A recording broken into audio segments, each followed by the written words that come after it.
La parole est à monsieur Élie Califert pour le groupe socialiste. Merci Madame la Présidente. En préambule, j'aimerais au nom de mon groupe adresser un message fraternel à tous les élus de la République victimes d'intimidation et de violence. Je pense ici aussi au maire de Morne-à-l'Eau en Guadeloupe, injustement agressé, mais je pense surtout au courageux maire démissionnaire de Saint-Brévin.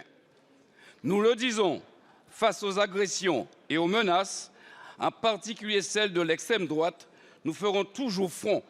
Front pour défendre nos élus, front pour défendre la République et les valeurs d'égalité, de solidarité et de fraternité. J'en viens maintenant à ma question qui s'adresse à Monsieur le ministre des Outre-mer. Face à l'explosion des prix des billets d'avion, tous les élus des Outre-mer tirent depuis plusieurs mois la sonnette d'alarme. Tous dénoncent à l'unisson le caractère artificiel de cette flambée. Tous vous apportent aussi des solutions de bon sens. Mais alors que l'été approche, alors que nos étudiants cherchent désespérément à retrouver leur famille, rien ne bouge, si ce n'est que les prix augmentent. Pour contrer cette explosion tarifaire, une idée soi-disant lumineuse refait surface depuis quelques jours. Cette idée, c'est celle de la création d'une compagnie Air Outre-mer. Une super compagnie fusionnant tous les acteurs du secteur, un mastodonte aérien qui se partagerait le ciel avec Air France pour les vols à destination de nos Outre-mer. Monsieur le ministre, une telle vision a de quoi inquiéter. Elle inquiète d'autant plus que ce projet serait ourdi par un fonds d'investissement qui va privilégier, bien sûr, les profits des compagnies au pouvoir d'achat des familles. Vous le savez, la diminution de la concurrence n'a jamais fait baisser les prix, bien au contraire. Ma question est donc simple. Le gouvernement est-il favorable à ce projet tel que cela se murmure? Merci beaucoup, mon cher collègue. La parole est à monsieur Clément Beaune, ministre délégué chargé des Transports. Merci Madame la Présidente, Mesdames et Messieurs les députés. Monsieur le député Élie Califert, merci d'abord au nom du gouvernement pour les mots que vous avez eus contre toute forme de violence et que nous réaffirmons tous aujourd'hui. Sur la question que vous soulevez, que je suis de près avec le ministre Jean-François Carenco, je veux être très clair là-dessus. Vous avez soulevé, comme le député Nilor la semaine dernière, la question des prix des billets d'avion.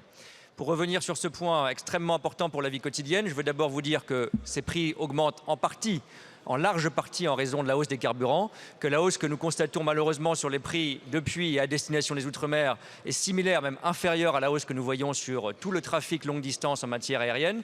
Cela ne veut pas dire que nous ne devons pas agir. Précisément, c'est le contraire qui s'est passé, je veux le dire aussi, parce que l'ADOM, l'Agence des Outre-mer pour la mobilité, a acheté cette année, soutenu l'achat de 60 000 billets d'avion. Dans le projet de loi de finances cette année, dans le budget qui a été voté, l'aide à la continuité territoriale, comme l'a rappelé le ministre Darmanin la semaine dernière, a été revalorisée à 50%. C'est une mesure qui est en vigueur aujourd'hui et qui a encadré les choses, mais nous devons aller plus loin.